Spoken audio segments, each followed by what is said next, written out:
Então hoje estamos aqui com o professor Rafael Reza, do ICBS, que tem uma história bastante rica de transferência tecnológica, uma iniciativa de criação de uma spin-off acadêmica também, que é uma tarefa bastante árdua no Brasil ainda.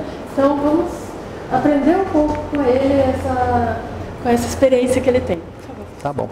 Então, boa tarde, obrigado pela presença. Minha primeira pergunta era para tentar conhecer um pouco o perfil de vocês, mas eu já dei uma olhada nas fichinhas ali. Tem bastante colegas e principalmente alunos na área biomédica, isso é muito bom, né, na área biológica, biotecnológica.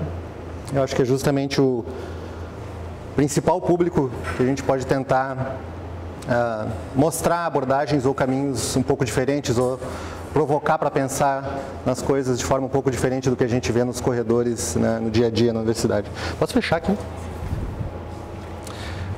A gente pode começar o raciocínio disso tudo, tá, com uma pergunta. Vários de vocês estão nos seus laboratórios dentro da universidade fazendo teses ou TCCs, ou mestrado, ou doutorado, ou pós-doutorado. Alguns são docentes. Bom, eu sou biólogo, graduado aqui na URGS, fiz mestrado aqui na URGS na bioquímica, fiz doutorado na bioquímica com o professor Ivan Esquerdo. Fiz uma parte do doutorado e pós-doutorado na Califórnia, voltei, fiquei um pouco naquela fase do desespero, né, que vários de vocês vão entrar daqui a algum tempo, de não saber direito onde dá para trabalhar, não conseguir, é difícil, né, o que eu vou fazer, e esperar concurso, aquela coisa toda. Aí em 2013 eu me tornei professor do Departamento de Farmacologia da URGS, onde eu estou até agora, então estou fazendo 12 anos agora em agosto. E hoje em dia, enfim, o meu laboratório de pesquisa está sediado no Hospital de Clínicas, toda a minha atividade de pesquisa está lá. Sou orientador de 3 programas de pós-graduação aqui na universidade, o de farmacologia, que é recente, criado no departamento, o de biologia celular e molecular no Centro de Biotecnologia e o Ciências Médicas na Faculdade de Medicina. Tenho muitos alunos de mestrado, doutorado em iniciação científica, pós-doutorado, muita publicação, sou pesquisador 1A do CNPq hoje, atuação em vários âmbitos na universidade, administrativos, né, sou membro do conselho universitário, etc. Bem, vários de vocês estão nos seus laboratórios tentando desenvolver pesquisa, alguns, e isso é ótimo e nós não podemos perder isso, apenas pela curiosidade em saber como o universo funciona, isso é fundamental, nós não podemos perder a pesquisa desinteressada de qualquer tipo de aplicação prática. Outros, principalmente na área biomédica e farmacêutica, já estão pensando nos seus projetos, mesmo desenvolvendo pesquisa básica, com um horizonte, com um olhar, ou com uma esperança, ou pelo menos é assim que a gente vende o peixe, no mínimo, de que isso vai ter alguma implicação para tratamento ou diagnóstico de alguma doença futuramente. Então, eu não sei quantos de vocês já refletiram sobre o seguinte. Imaginem aqui um de vocês, tá? Um dos meus alunos, uma bancada do laboratório. Vou tentar fazer um jaleco branco aqui. Aqui está a bancada. Fazendo o seu trabalho de pesquisa básica, fazendo sua dissertação de mestrado, seu trabalho de doutorado, pós-doutorado. Estudando doenças de Alzheimer, estresse, inflamação, não sei. Ou outras formulações farmacêuticas, ou outros processos biotecnológicos, enfim. Imaginem aqui um paciente do SUS, deitado num leito, num hospital do SUS, em Roraima, podia ser qualquer lugar, precisando de um tratamento para uma doença que não é adequadamente tratada. E qual o caminho, se é que vai acontecer algum dia, ou em alguns casos, que precisa ocorrer para que algo feito aqui um dia possa ter uma perspectiva de chegar aqui? Não tem nada de errado em cada um ficar no seu nicho. Quem está na bancada se preocupar com a realidade e o contexto da bancada da universidade. Mas, se algum de vocês está realmente pensando, eu estou desenvolvendo eu estou estudando um alvo terapêutico, eu estou estudando um processo patológico, eu acho que isso vai ter uma implicação para alguma doença, para algum tratamento. O que precisa acontecer e quem tem que se envolver para que isso saia daqui e vá para cá? Tá? E isso é uma maneira de pensar nas coisas que superficialmente parece que todo mundo pensa um pouco, mas que na verdade está quase 100% ausente do nosso dia a dia e do nosso ensino. Nossa formação no ensino médico, farmacêutico, biomédico é muito deficitária em conseguir permitir que vocês entendam o que tem que ser feito para que realmente algo que vocês estão fazendo em pesquisa básica acadêmica possa ter perspectiva ou alguma chance de gerar uma aplicação prática para as pessoas. Tá? Quanto tempo tem? Quanto quiser. Quanto eles aguentarem. Então, a nossa conversa hoje é sobre isso. É só sobre isso. Como é que a minha pesquisa acadêmica, considerando o tipo de público que vocês são, pode chegar um dia realmente a ajudar alguém? Se é que essa é a ideia, não precisa ser. É interessante que seja. Por outro lado, como é que eu posso aumentar as chances da minha pesquisa básica jamais chegar a ajudar alguém realmente? Porque isso também é muito fácil de fazer. Então, assim, a primeira... Pena que está ruim por causa da luz, tá? A primeira coisa é entender o contexto em que nós estamos vivendo. E eu vou dizer para vocês que entre quem já tem uma certa estrada, né, quem viveu já dentro da universidade, do ambiente de pesquisa dos anos 90, que foram um quadro de terror absoluto. Se vocês pensam que o Brasil está mal agora, vocês não estavam aqui já dentro da universidade em 1991, 92, 99, anos assim. Mas nós tivemos um salto muito importante na realidade acadêmica e de pesquisa brasileira e de inovação brasileira. Tivemos uma grande oportunidade que não foi totalmente aproveitada, talvez, por incompetência de todos nós. Mais ou menos entre o ano de 2004 até mais ou menos o ano de 2010. Tá? Nesse momento, talvez tenha sido o momento na história do Brasil em que mais houve criação de mecanismos capazes de nos fazer dar um salto qualitativo e quantitativo importante.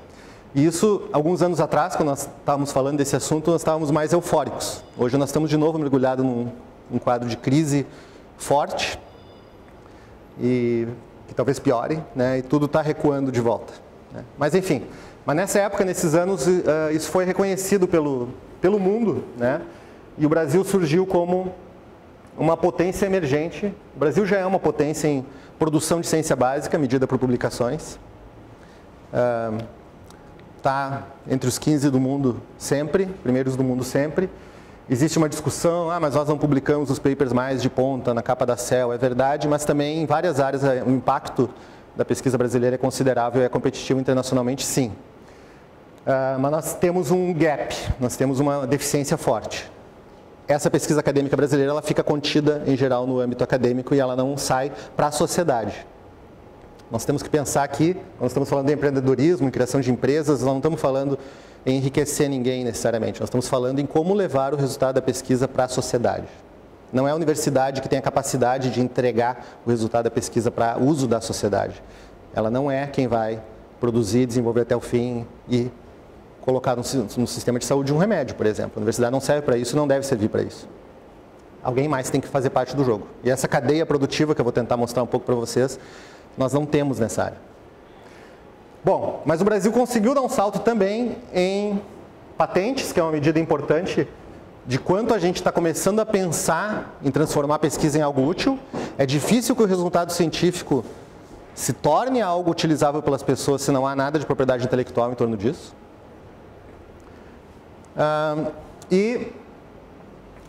Tanto em termos de volume de dinheiro, né? Mas principalmente a principal transformação que surgiu nesses anos, e houve um auge disso entre 2009, 2008, 2009, 2010, e depois declinou de novo, foi a criação pela primeira vez na história do país de mecanismos preocupados em permitir que a ciência se tornasse inovação tecnológica, se tornasse algo que pudesse se transformar em produtos e serviços para o uso das pessoas. Houve uma grande revolução legislativa em 2004, 2005, que não pegou como tinha que pegar, que foi a Lei de Inovação Tecnológica, que é uma lei federal vigente. E a Lei de Inovação Tecnológica diz as universidades passam a estar encorajadas a transformar seus resultados de pesquisa em novas empresas.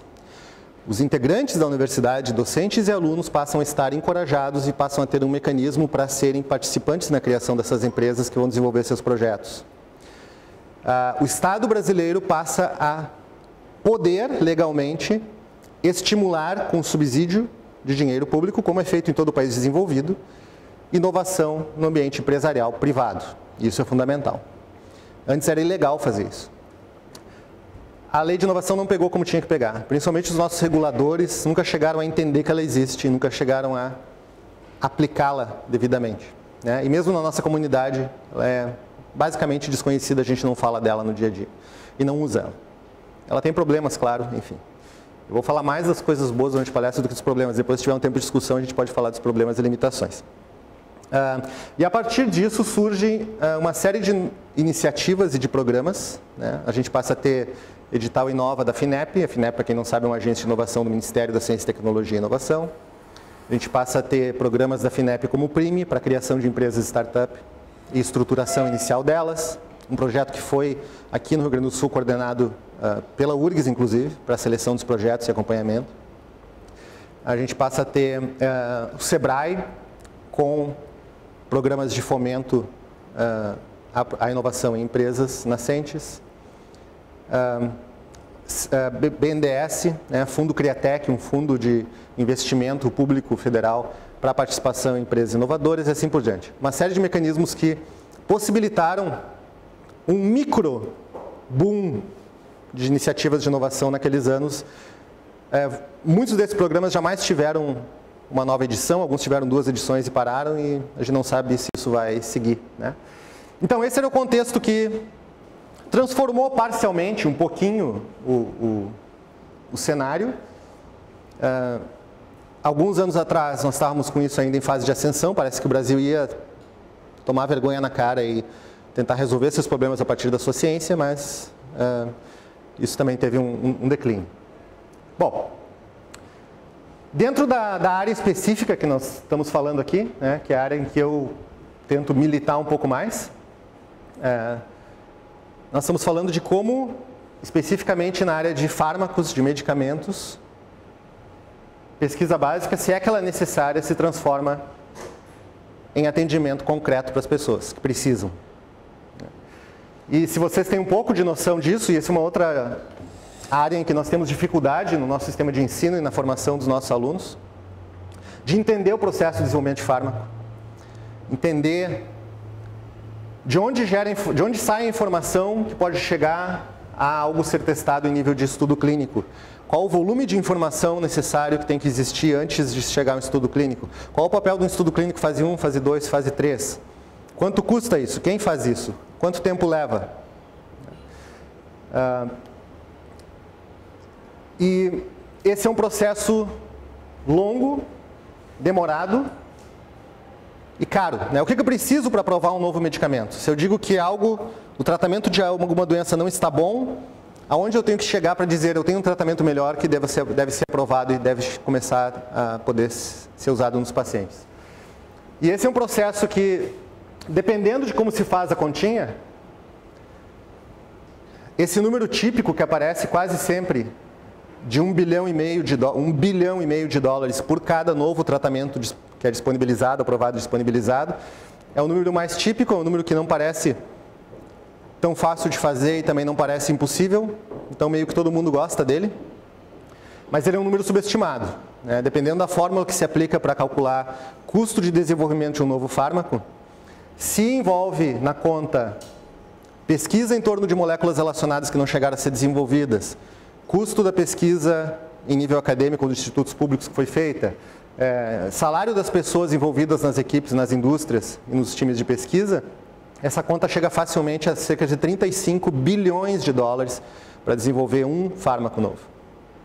35 bilhões de dólares é 70 vezes o orçamento anual do CNPq nos seus melhores anos, para um fármaco. Tá? É mais do que todo o orçamento anual do NIH, que é a maior agência de pesquisa do mundo e mais bem financiada. Um ensaio clínico fase 3, que é a última etapa de pesquisa que precisa ser feita para que seja aprovado um novo tratamento, custa sozinho cerca de 300 milhões de dólares. Esse é um processo que leva entre 10 e 20 anos para desenvolver um fármaco.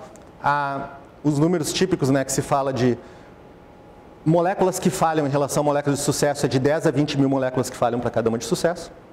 Isso não é discurso da indústria para valorizar o que faz, não, isso é realidade mesmo. Não existe nenhum setor da economia humana que tenha maior taxa de risco e de falha do que desenvolvimento de fármaco. É a que mais tem. Então esse é um jogo grande, né? Um jogo pesado, de longo prazo, de alto risco, às vezes de potencial retorno econômico importante, mas muitas vezes não. E onde o nosso país está praticamente fora. Esse é um setor estratégico hoje, para a economia mundial. Quem detém tecnologia de medicamentos melhores para doenças como câncer, como doenças neurológicas, detém um ativo, não só em termos de saúde para oferecer para a sua população, mas um ativo econômico, né? Tem um cálculo do impacto econômico do investimento federal em pesquisa genômica, só no projeto Genoma Humano, um projeto do governo federal norte-americano, basicamente, que diz que em 10 anos, para cada dólar federal investido, do governo federal norte-americano investido no projeto Genoma, foram criados na economia cerca de 300 dólares de retorno. Quando a gente fala de pesquisa biológica, de ponta e biomédica, nós estamos falando de um setor econômico de altíssima importância. Não existe plantação de soja, usina siderúrgica, montadora de carro que gere esse tipo de retorno econômico e esse tipo de ativo para um país como gera a pesquisa biomédica. Básica e com dinheiro público que acaba gerando consequências na economia e acaba gerando inovação e coisas para as pessoas utilizarem e salvar vidas, se o sistema funciona. Bom, na parte do mundo em que isso funciona bem, na verdade não funciona bem mesmo em lugar nenhum, porque esse é um sistema ineficiente. Se a gente gasta 30 bilhões de dólares para fazer um fármaco, é um sistema ineficiente. Mas, onde funciona melhor, quais são os agentes que têm que interagir necessariamente para que algo aconteça? Pesquisa inovadora, geração de medicamentos, geração de fármacos, geração de produtos em saúde, não existe sem o acúmulo do conhecimento gerado pela pesquisa básica. Aquilo que todos nós aqui fazemos aqui na universidade, ou quase todos nós aqui fazemos. Isso não está, essa geração de conhecimento que fundamenta, que dá toda a base para a geração de produtos e serviços inovadores, não está no setor privado, não está na indústria, em país nenhum do mundo. Cada vez menos a indústria farmacêutica, por exemplo, de grande porte, tem atividade de pesquisa dentro da sua própria casa, né, in-house, fazendo uma má tradução. Cada vez mais ela conta com conhecimento gerado em outros lugares. É legítimo que qualquer agente econômico ou qualquer cidadão da sociedade possa se beneficiar do conhecimento gerado pela pesquisa acadêmica, porque é um conhecimento gerado com dinheiro público, ou seja, com o imposto que todos pagamos, inclusive essas empresas. Mas enfim, o nosso nicho da universidade é um nicho de geração de conhecimento. E esse conhecimento pode gerar descobertas e tecnologias emergentes, e cada vez mais as universidades de ponta do mundo se envolvem mais na geração de tecnologia emergente, se preocupam mais com a aplicação da sua pesquisa. Mas isso, se ficar confinado ao ambiente acadêmico, vai morrer por aqui mesmo. As descobertas científicas têm que se libertar da universidade em algum momento e tem que ir para alguém que consiga realmente ter interesse e capacidade de desenvolver isso de forma a aplicar. Um dos caminhos é esse que a gente fala muito e tenta estimular muito, e que eu acho que não é o mais promissor, que é a interação direta universidade e grande empresa.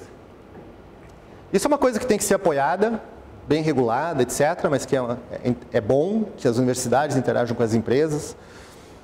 Existem vários mecanismos para isso, né? Uma empresa pode chegar na universidade e pode fazer uso do conhecimento, fazendo contratos com a universidade em que ela remunera em troca de alguma assessoria. Isso é bom para todo mundo. A universidade ganha expertise, ganha financiamento, a empresa ganha conhecimento. É um tipo de retorno social da universidade também. As empresas podem licenciar patentes e tecnologias ou fazer contratos de co-desenvolvimento de produtos com as universidades. Mas isso não é o caminho que mais funciona no mundo desenvolvido. Por quê? Porque nós temos na nossa universidade, por exemplo, nas grandes universidades do mundo todas, uma grande estrutura com bastante burocracia. Isso é assim aqui, é assim em qualquer outro. Às vezes a nossa é pior, mas tem isso em toda parte. Nós temos aqui, em geral, também uma grande estrutura conservadora, do ponto de vista financeiro e administrativo, e também muito burocrática. E aí a gente tenta botar esses dois elefantes para conversar, e a conversa nem sempre é muito fluida. Qual é o caminho mais frequente que dá certo, historicamente, né, nos últimos 40 anos de desenvolvimento de fármacos? O projeto acadêmico, a pesquisa básica que gerou alguma coisa, gera descobertas científicas, gera publicações científicas, gera formação de alunos como vocês, gera teses, doutorado, mestrado, pode gerar patentes. Em algum momento, se aquele projeto tem algum interesse e potencial de aplicação, ele se torna um novo ente, ele se torna uma nova instituição que passa a desenvolver. E essa nova instituição é uma startup, uma pequena empresa inovadora que surge como spin-off do laboratório acadêmico. E, em geral, essa criatura aqui surge com uma missão, a missão de fazer a ponte para libertar o resultado de pesquisa do ambiente acadêmico puro e, mais adiante, desenvolver isso e, mais adiante, transferir isso para empresas maiores. Dificilmente essa pequena empresa nasce com a pretensão de se tornar uma grande indústria com altíssima capacidade financeira.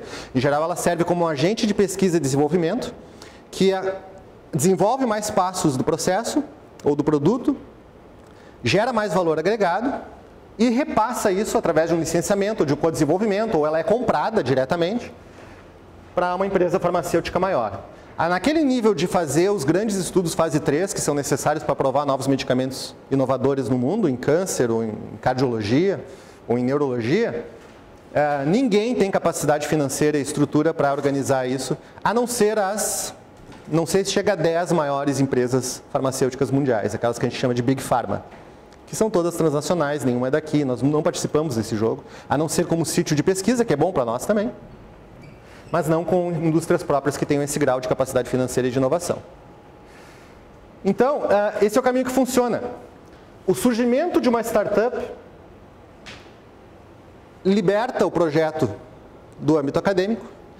O laboratório acadêmico que gerou o projeto pode voltar à sua vocação principal, formar pessoas, fazer pesquisa básica, sem se preocupar mais, né, em ter que ceder esforço, por exemplo, para atender alguma necessidade da indústria. Então, eu acho que o caminho da geração de uma startup gera menos conflito de interesse para a universidade do que o caminho da colaboração direta com a grande empresa. E essa aqui é uma entidade pequena, ágil, que não tem muito a perder e que, portanto, pode assumir o risco de levar projetos adiante até onde conseguir. Muitas vezes, cada empresa é criada em torno de um projeto único.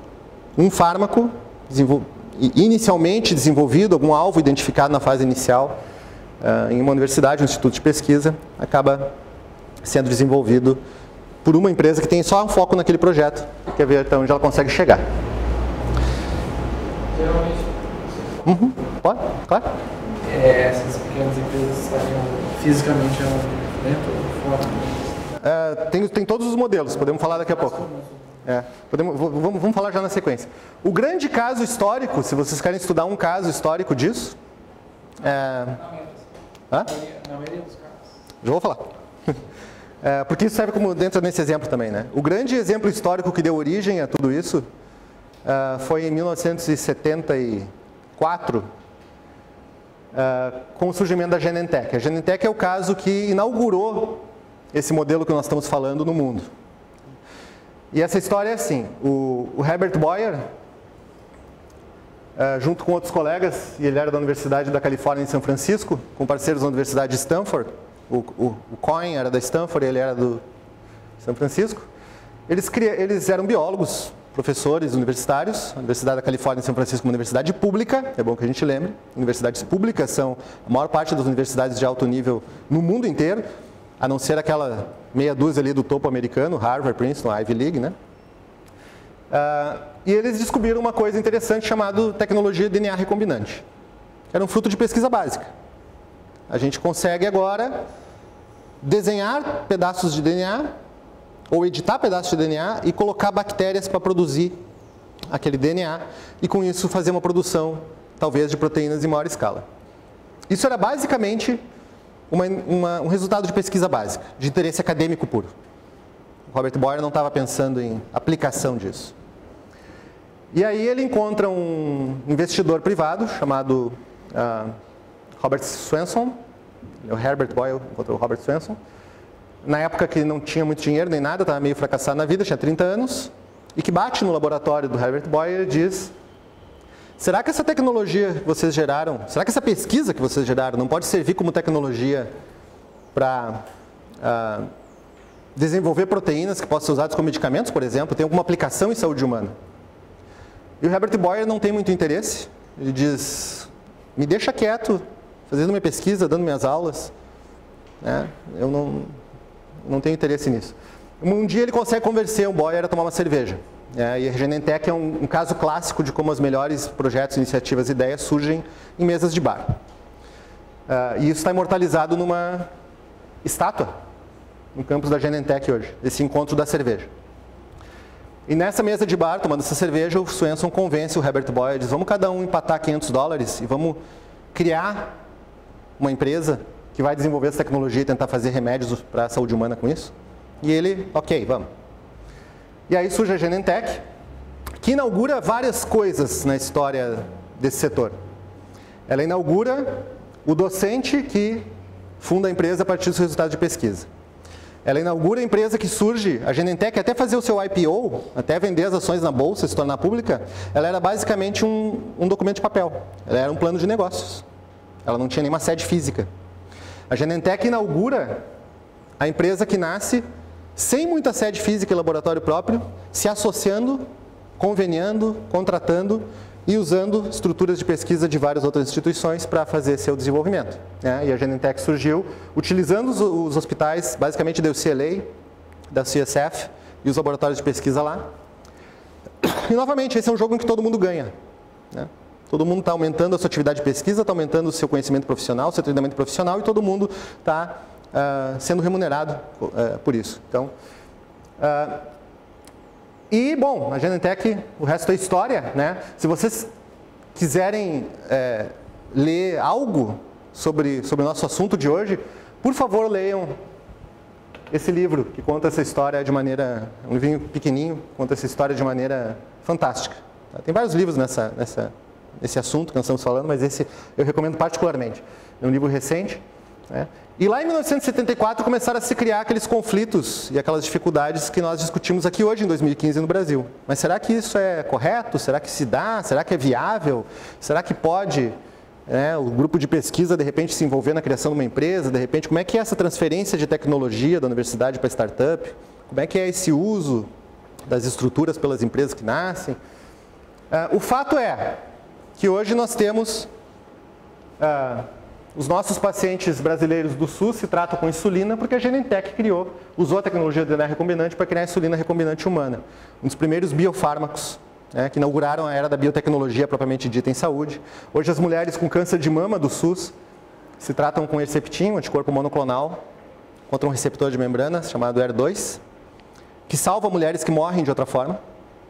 E isso também foi desenvolvido pela Genentech. Tem um filminho também que conta isso muito bem. No Brasil se chama Uma Chance para Viver. Então aqui é um caso clássico desse caminho. Hoje, se nossa pessoa lá no leito do SUS em Roraima fosse uma mulher com câncer de mama positivo para a expressão de HER2, ela estaria tendo acesso a um medicamento que pode salvar a vida dela, porque um dia o Herbert Boyer na universidade criou a tecnologia do DNA recombinante, e porque um dia ele não aceitou deixar aquilo só no âmbito do laboratório acadêmico e no âmbito da pesquisa básica, mas aceitou tomar uma cerveja com o Swenson, e porque aquilo se tornou uma empresa. E por isso hoje a nossa paciente com câncer de mama no SUS brasileiro tem gratuitamente esse tratamento. Então, como é que se constrói esse caminho? Bom, se nós vamos falar em termos de negócios, e desse processo de transferência de tecnologia, eu nunca atualizei esse slide, é 2010, mas ele é muito didático, então eu mantenho ele. Isso aqui se vocês pegam esses... é interessante como alunos de biotecnologia, alunos de mestrado, doutorado em bioquímica, em neurociência, se vocês forem atrás desses reports do setor, se vocês não olharem só para o lado acadêmico enquanto fazem a tese, mas procurarem as notícias, tem vários reports que dá para assinar por e-mail, o Biopharm Insight é um, de como é que é o jogo, Fulano descobriu alguma coisa, de repente é comprado pelo ciclano. Então, olhem aqui, nós temos diferentes, isso aqui são os 10 maiores negócios de transferência de tecnologia na área biomédica no primeiro trimestre de 2010 no mundo. Tá? Aqui nós temos fármacos em desenvolvimento, em fase experimental, um deles já aprovado para uso, todos os outros em fase experimental, em diferentes fases experimentais e de pesquisa, alguns já em fase clínica 1 e 2, 3, mas outros em fase de descoberta, em fase de pesquisa básica. O que esses caras aqui tinham era resultados de pesquisa básica com alvos terapêuticos epigenéticos. Só isso. Eles não têm o fármaco, não têm medicamento, não tem nada. E isso aqui pertence ou está sendo desenvolvido por uma lista de empresas que a gente olha para a maioria delas e não tem a menor ideia de quem sejam. Com exceção da Allergan e da Merck aqui. Mas são pequenas empresas, que eu vou chamar de empresas de biotecnologia.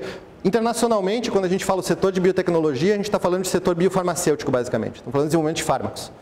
Aqui, a gente tende a pensar em biotecnologia na área agricultura, pecuária, que o Brasil é mais desenvolvido. Né? Mas quando a gente fala biotecnologia, a gente está falando das pequenas empresas, basicamente, que estão desenvolvendo tecnologia emergente em produção de fármaco. Essas aqui são empresas pequenas ou médias, muitas delas surgidas como startups e como spin-offs acadêmicos, e muitas com envolvimento de alunos ou docentes acadêmicos. E elas estão vendendo esses projetos, ou licenciando esses projetos, para as Big Pharmas, AstraZeneca, GlaxoSmithKline, Roche, Bristol Myers Squibb, Eli Lilly, Sanofi Aventis. E aqui estão os valores dos negócios dos projetos. 1 bilhão e 200 milhões de dólares, 690 milhões de dólares por um contrato de um projeto que é pesquisa básica em alvos epigenéticos. Isso é geração de emprego, renda, oportunidade de trabalho e pesquisa para biotecnólogos, biomédicos, biólogos, farmacêuticos. O Brasil não participa desse jogo. Nós estamos fora disso aqui. A Índia participa, está aqui ela. A Coreia participa, a China participa. O Brasil não participa. É uma perda de aproveitar a ciência nacional, é uma perda de recursos humanos formados na ciência nacional, pessoas como vocês que estão se formando em graduação e pós-graduação. É uma perda de ter ativos econômicos importantes e de ter soberania para ter produtos próprios de saúde com tecnologia nacional para disponibilizar para as pessoas. Significa ficar na dependência da importação por 3 vezes o preço, com dificuldades de produtos de saúde internacionais. Bom, quem gera a tecnologia inicial e transfere com sucesso pode ser um órgão público federal. Nós temos uma universidade federal, né? Então, como exemplo, eu não sei se todo mundo sabe, o NIH, o National Institutes of Health, é a maior e melhor instituição de pesquisa biomédica no mundo. E ela é mantida com dinheiro federal, basicamente, 30 bilhões de dólares por ano. Mais de 60 CNPqs, de novo, só para pesquisa biomédica. E é um típico órgão público federal, tá? Com tudo o que isso significa. E o NIH é o mais eficiente transferidor de tecnologia emergente de saúde para o setor privado. Quer dizer, de todas as patentes e tecnologias que são sondadas, que são exploradas, tenta se identificar pelas indústrias farmacêuticas norte-americanas, a maior fonte, onde eles mais encontram projetos promissores, é o NIH. E o NIH transfere suas patentes através do seu escritório de transferência de tecnologia, a CDTEC deles. E isso é a maior fonte de novos produtos inovadores em saúde nos Estados Unidos e, portanto, no mundo. Ou seja, a pesquisa básica feita com dinheiro federal numa entidade pública federal se torna resultado de pesquisa, formação de pessoas, publicações, se torna patentes, ocorre a transferência de tecnologia para o setor privado e se torna produtos reais para o uso das pessoas. Se não tiver uma das pontas, se não tiver o NIH com sua verba pública, se não tiver a indústria privada tentando captar isso, não vai haver geração de produtos para as pessoas. Precisa todo mundo. Geralmente pelas empresas pequenas. Está nesse jogo dela? Não, aqui não. Aqui eu saio do Instituto Público de Pesquisa diretamente para a grande indústria. Às vezes para pequenas empresas também. As startups podem captar também essas tecnologias. Bom, com tudo isso na cabeça,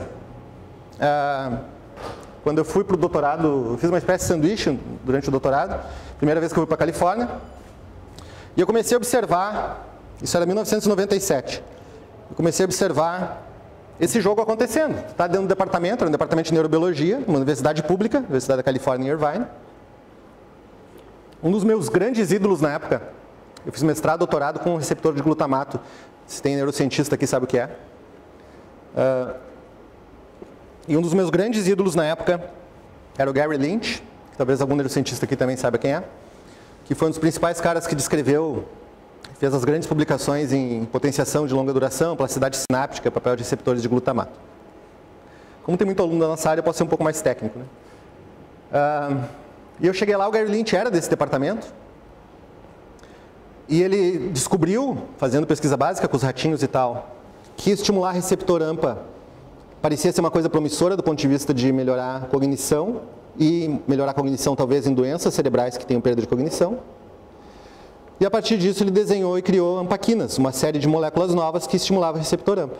E isso se tornou uma empresa chamada Cortex Pharmaceuticals, que saiu do laboratório dele, da UCI, se criou como startup. Ele ficou um tempo lá ajudando a tocar aquilo e depois voltou para o laboratório, seguiu a vida de acadêmico dele, a empresa seguiu e eles têm hoje essas moléculas em estudo clínico já avançado para algumas coisas. E eu observei aquilo e disse, eu gostaria muito de fazer isso, eu gostaria muito de não ter uma carreira puramente voltada para a academia, mas poder mexer um pouco nisso, poder tentar criar aplicações para pesquisa com esse tipo de coisa. No Brasil era impossível naquela época. Não tinha nem mecanismo legal que permitisse fazer isso de dentro da universidade. Mas ali naquela época, naqueles anos de ouro, a partir de 2008, 2009, junto com outros colegas que tinham a mesma ideia, de outras universidades e alunos formados pelo laboratório, nós dissemos, agora talvez tenha chegado o momento de tentar criar uma experiência desse tipo no Brasil. Talvez a gente consiga viabilizar. Nós temos agora instrumentos legais, ainda é uma coisa que tem que tomar cuidado, tem que fazer direitinho. Nós temos mecanismos de financiamento. A pequena empresa startup, aqui nos Estados Unidos, na Suíça, na Suécia, na Inglaterra, onde for, ela não ganha dinheiro. Porque uma coisa que as pessoas pensam assim, mas eu não tenho dinheiro para criar uma empresa. Ninguém tem. Ela vive sem faturamento, isso é o típico. Ela vive fazendo pesquisa durante 5, 10, 15, 20 anos, muitas vezes com faturamento zero, gastando dinheiro. Alguém tem que dar esse dinheiro para ela gastar. E esse dinheiro vem de uma fonte externa. Em qualquer lugar do mundo também, grande parte vem de dinheiro público. O NIH tem, assim como tem grants federais para pesquisa em universidades, tem grants para pesquisa em empresas. Os governos estaduais dão incentivos fiscais e grants de pesquisa para empresas startup inovadoras. Eu conheço um pouco o cenário já, né, de algumas empresas de fora. Há 2 anos atrás, um pouco menos, eu tive convidado por uma empresa para dar uma palestra em San Diego. San Diego agora é o Silicon Valley da biotecnologia, né? Tem muita coisa acontecendo lá. E conversando com o pessoal, conheci os bioparks, tal, conversando com o pessoal de lá, mesmo, a gente pensa, não, nós estamos aqui, né, uns pobres coitados no meio do mato, uns índios, os caras estão lá nadando dinheiro. E eles não, eles estão lá batalhando, 7 pesquisadores que vêm de diferentes lugares, com seu salário pago por grant da NIH, dado para a empresa, e batalhando para fazer pesquisa. Mais ou menos no mesmo modelo que a gente já consegue de vez em quando criar aqui, só que um pouquinho ampliado. E outra fonte de dinheiro são os investidores privados, investidores anjo ou venture capital, investimento de risco, né, privado, que isso sim, existe pouquíssimo no Brasil, mas já existe alguma coisa, existe mais lá, mas também não é fácil de conseguir. Mas então esse dinheiro de investimento de risco, que pode, ou seja, não é reembolsável necessariamente, pode ser perdido, pode ser gasto e nunca mais reembolsado, tanto de agentes privados quanto de agentes públicos, é o que sustenta essas pequenas empresas. Os criadores das empresas, os cientistas que estejam interessados, não precisam necessariamente dispor de dinheiro próprio e colocar. Bom, então nós dissemos, será que nós temos condições de tentar fazer uma coisa parecida no Brasil? O primeiro caso, então, que eu vou reportar foi a primeira empresa, que foi um processo, então, com colegas da URGS e de fora da URGS, e que envolveu ex-alunos nossos, formados no laboratório. E foi um processo desde o início conversado com a universidade, CDTEC, incubadora do Centro de Biotecnologia, para ajeitar o formato legal, contratual, que ficasse né, tudo certo, sem problema nenhum e tal. E nós resolvemos criar uma empresa de neurociência para fazer o quê? Para pegar algumas ideias de bancada que existiam em nossos laboratórios. Nós estávamos trabalhando com alvos epigenéticos e com interessados também em neurotrofinas, né? O Flávio, professor de psiquiatria que estava envolvido, tem todo um trabalho com neurotrofinas em doença psiquiátrica. Bom, os nossos laboratórios na universidade fazem pesquisa disso, mas eles não estão capacitados e não é o objetivo deles, por exemplo, criar moléculas novas que mexam nisso. Então, por que nós não geramos uma startup que faça isso, né?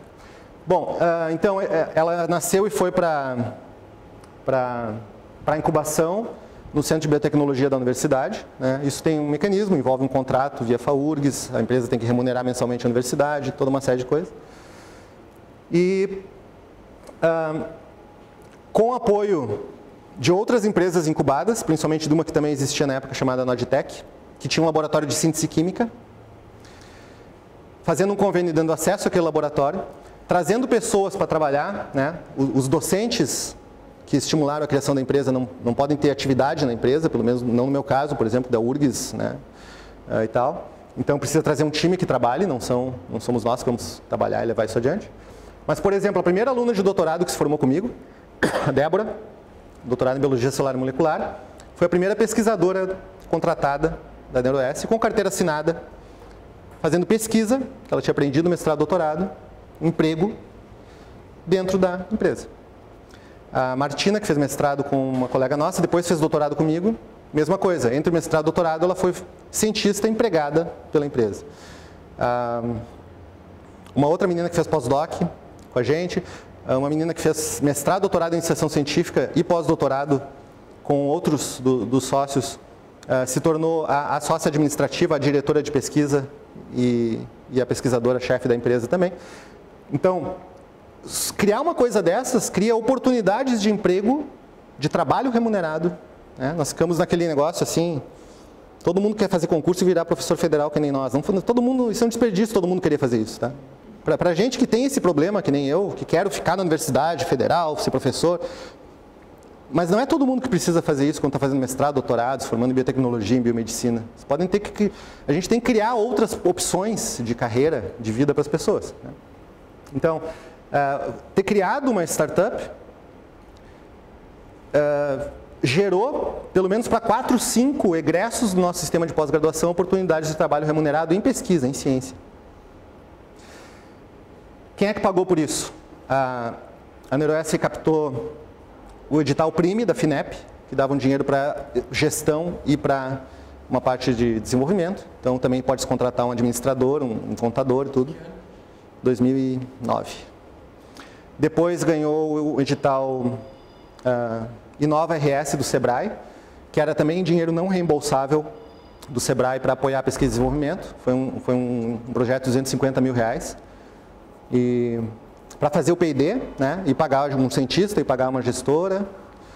Ganhou os editais RAI do CNPq. Hoje nós temos, se vocês forem no site do CNPq, abre várias vezes por ano, mesmo no meio da crise, editais de bolsa RAI, que são mais fáceis de ganhar do que as outras bolsas, que são botar pesquisador de graduação, mestrado, doutorado, pós-doutorado, pago pelo CNPq para trabalhar com inovação em empresa privada. Existem esses mecanismos. Então, graças a isso, foi se mantendo. Bom, aqui tem algumas fotos da época. A Luana era administradora, a Noemi acabou sendo a sócia que levou adiante, né, e foi a pesquisadora-chefe. A NeuroS conseguiu, né, com parcerias com outras empresas e tal, gerar 2 séries de compostos químicos inéditos. E esses compostos químicos, alguns deles são up-reguladores, melhoradores, aumentam os níveis de expressão, conteúdo proteico e secreção de BDNF, da neurotrofina, que quem é neurocientista também sabe que é um alvo muito importante em neurociência. Então, achar moléculas que possam aumentar níveis de BDNF tem um potencial neuroprotetor muito interessante, né? Essas estruturas foram testadas até um certo ponto. Aqui tem experimentos típicos que poderiam estar na tese de alguém, mas que foram feitos na empresa. Desse composto específico. Aqui eu estou mostrando porque já está na patente, que já está em domínio público e tal. Então, não é nada confidencial nesse ponto. Aqui tem um dos compostos aumentando a secreção, a expressão de BDNF em neurônios humanos in vitro. E aqui, conteúdo proteico de BDNF intracelular, também com o mesmo composto em neurônios humanos cultivados in vitro, né? Que são exemplos de tipo de experimento que se fazia. Se não houver patente, não há aproveitamento da tecnologia e do conhecimento científico pela sociedade. Via de regra é assim. Publicar livremente, dizer, estou botando meu dado à disposição da humanidade, em geral não é botar à disposição da humanidade. É entregar para alguém que vai poder usar ele com ganho financeiro, gratuitamente. Pesquisa que foi paga pelo Estado brasileiro. Então, privatizar o conhecimento não é patentear e às vezes criar uma empresa para desenvolver. Privatizar é jogar de graça, sem se preocupar com propriedade intelectual, muitas vezes. A gente tem um senso comum que às vezes eu acho que tem que ser questionado um pouco. Dificilmente, se não tem nenhum direito de propriedade intelectual previsto, um projeto pode ser levado adiante do ponto de vista de desenvolvimento tecnológico. Então, às vezes, a melhor maneira de matar a chance de um projeto vir a ser utilizado pela humanidade é não se preocupar com a propriedade intelectual e publicar ele livremente. Patentear não impede publicar.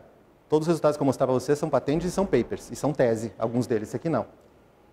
Bom, fizemos a patente negociando com a CDTEC e cedendo parte da titularidade para a universidade, para demonstrar como nós acreditávamos que uma empresa incubada que surge como spin-off acadêmico, ela pode mostrar essa parceria também devolvendo para a universidade em termos de direitos de propriedade intelectual. Tá? Então, costuramos para... os envolvidos na idealização da empresa, que eram docentes, cederam todas, conforme previa a lei de inovação, cederam todos os seus direitos de propriedade intelectual para a URGS, são da URGS. E fizemos esse depósito de patente em nível de PCT internacional.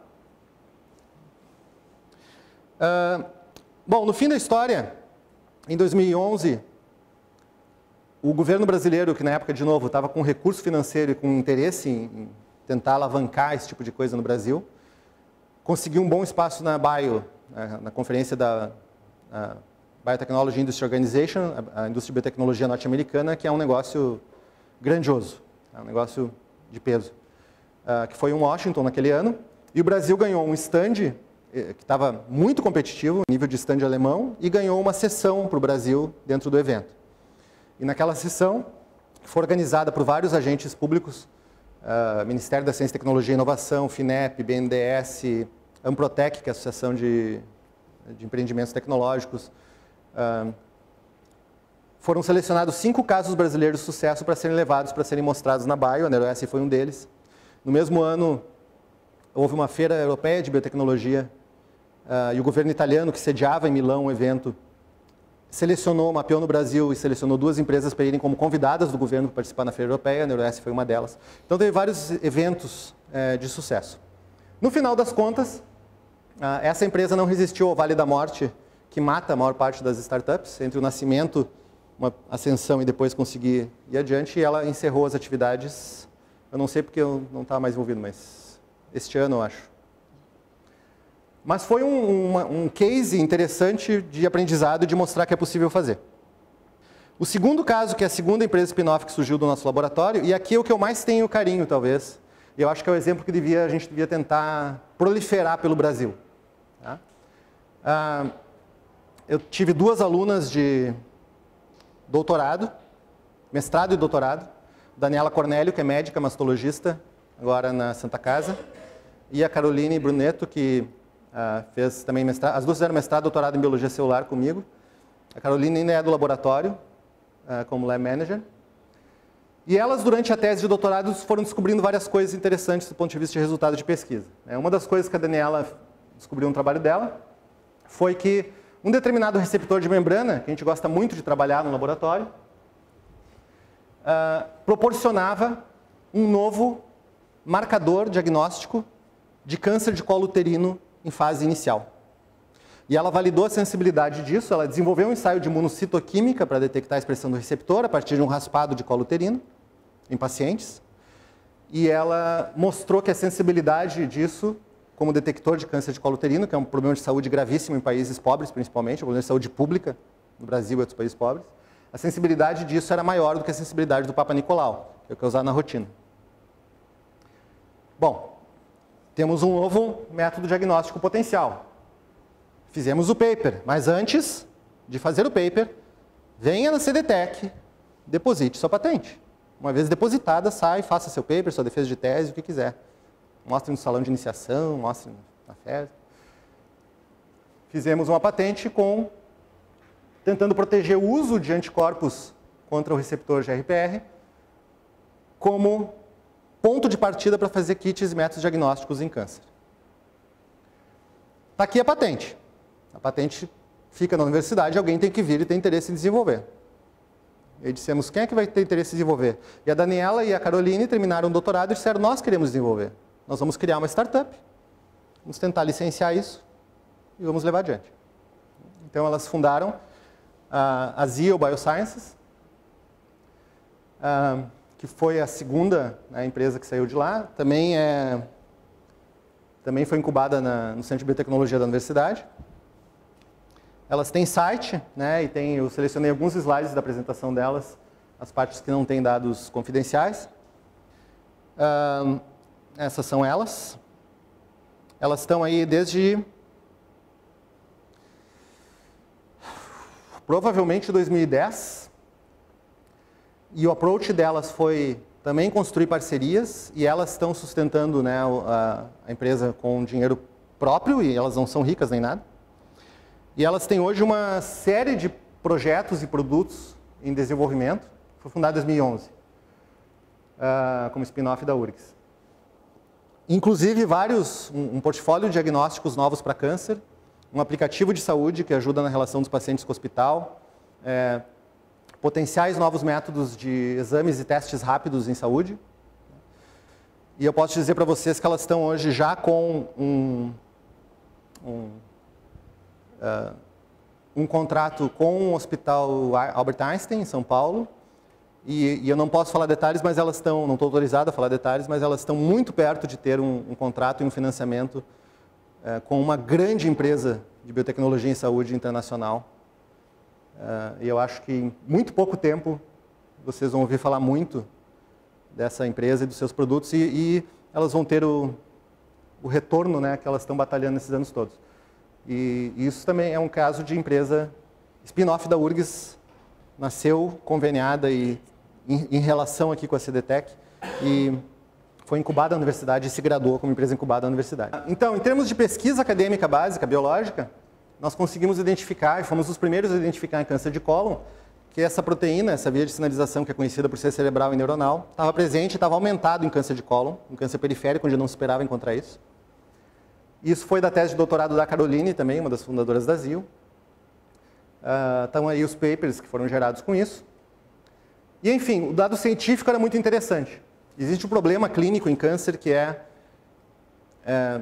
pacientes com, por exemplo, câncer de cólon ou câncer de pulmão, que se tratam, mesmo com terapias bastante sofisticadas, que agem contra alvos, né, contra receptores específicos, anticorpos monoclonais, contra EGFR, por exemplo. Isso funciona por um tempo e depois, quando os pacientes têm mutação, né, desses receptores, isso funciona por um tempo e depois a terapia falha. E a terapia falha porque o câncer desenvolve resistência ao tratamento.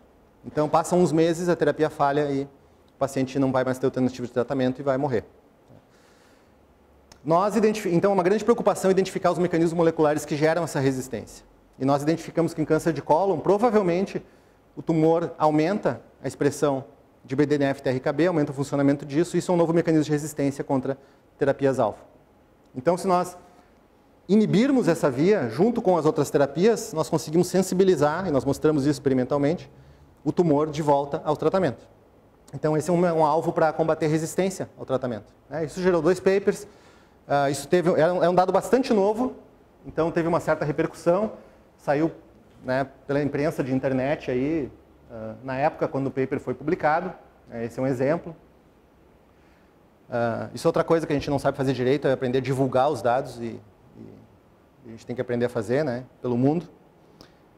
Depois, uma série de outros grupos pelo mundo, em cima do nosso trabalho, seguiram adiante e validaram realmente isso como um alvo interessante, né, em câncer de cólon. E, obviamente, nós tínhamos descoberto um novo alvo, pela primeira vez, que pode ser um alvo para diminuir resistência de câncer ao tratamento. Isso é uma tecnologia emergente, não é só um resultado de pesquisa. Isso tem que ser patenteado. Antes de publicar, viemos aqui e fizemos a patente. O que nós estamos tentando proteger? O uso do alvo, da via de sinalização, para desenvolver possíveis tratamentos que diminuam resistência à terapia anticâncer. Bom, qual é a principal categoria de moléculas que teve sucesso no tratamento de câncer mais moderno? O tratamento de câncer é aquele que olha para alterações biológicas específicas e vai naquelas alterações, as terapias-alvo, né? São anticorpos monoclonais. Vários dos alvos terapêuticos que ficam alterados em câncer, o próprio HER2 em câncer de mama é o mais clássico exemplo, são receptores de membrana, receptores de fator de crescimento. Quando se produz anticorpo monoclonal que inibe aquele receptor, isso costuma ter um efeito terapêutico. Existem vários. O trastuzumab em câncer de mama, o bevacizumab para fator de crescimento endotelial, o cetuximab para PGFR e assim por diante.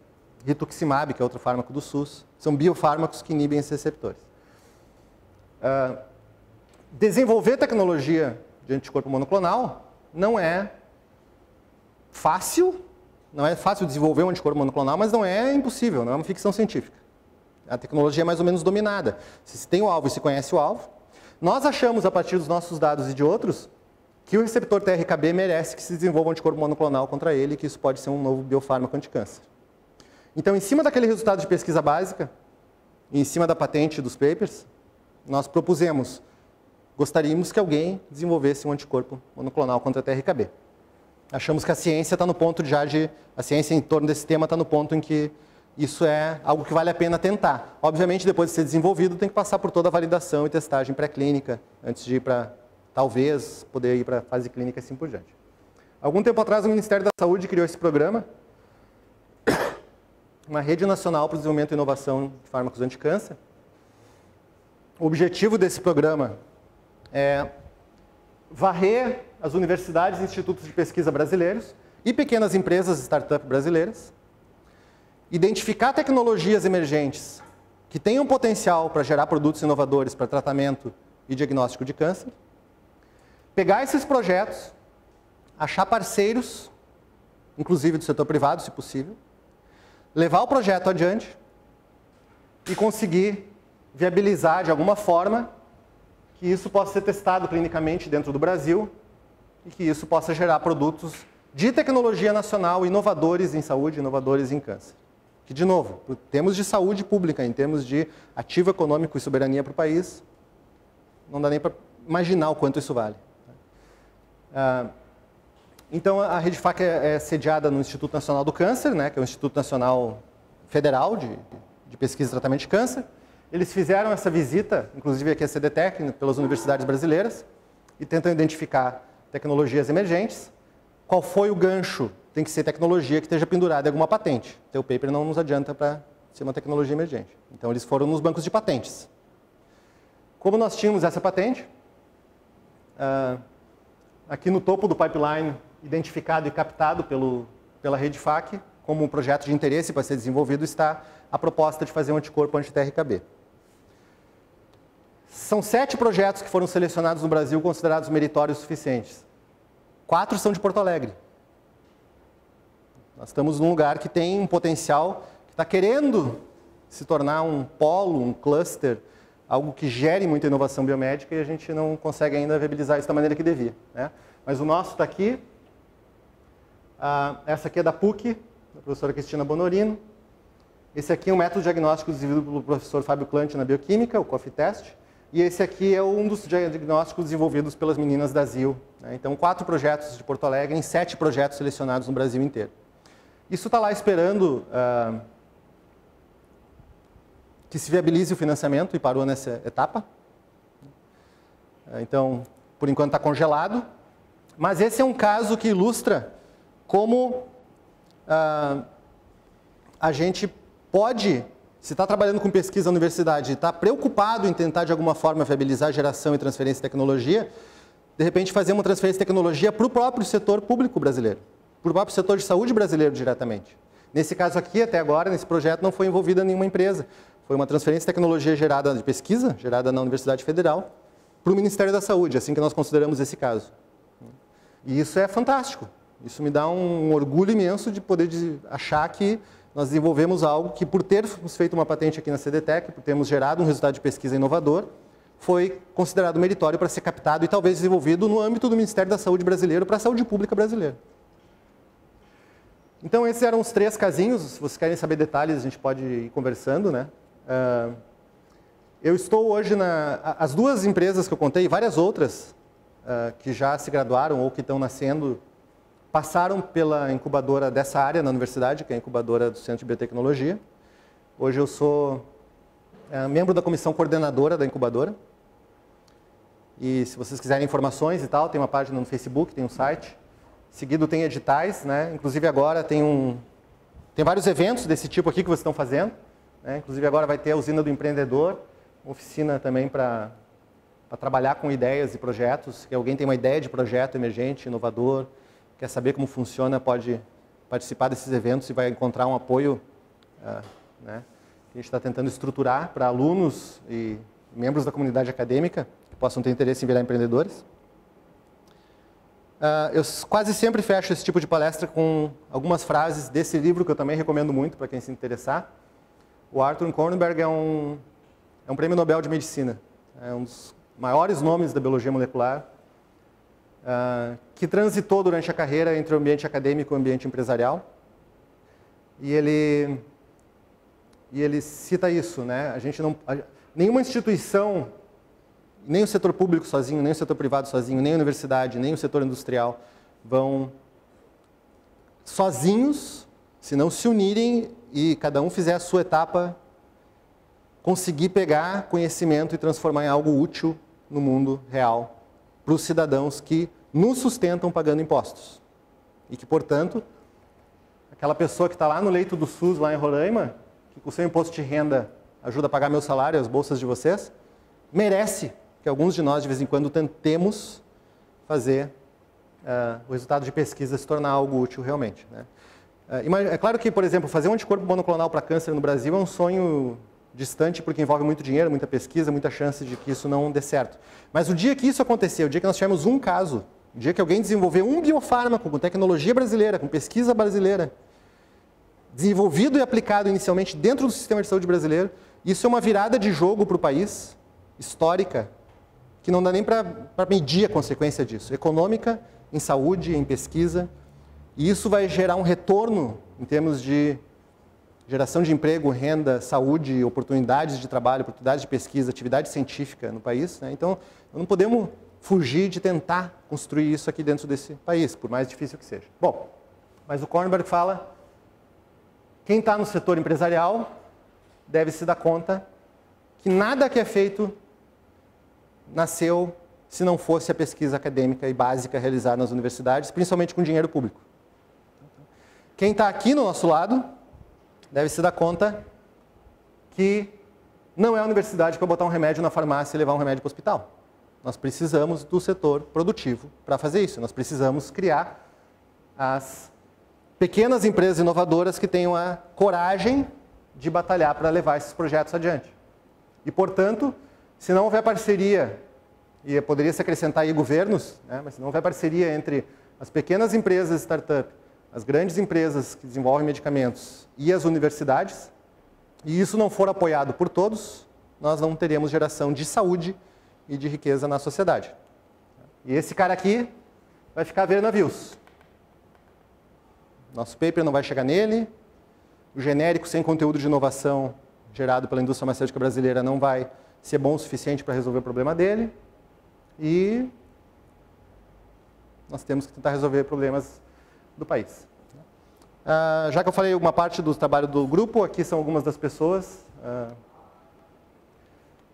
atualmente envolvidas em projetos de pesquisa, e alguns deles relacionados a essas tentativas de inovação que a gente falou. Ali está de novo a Carolina e a Daniel.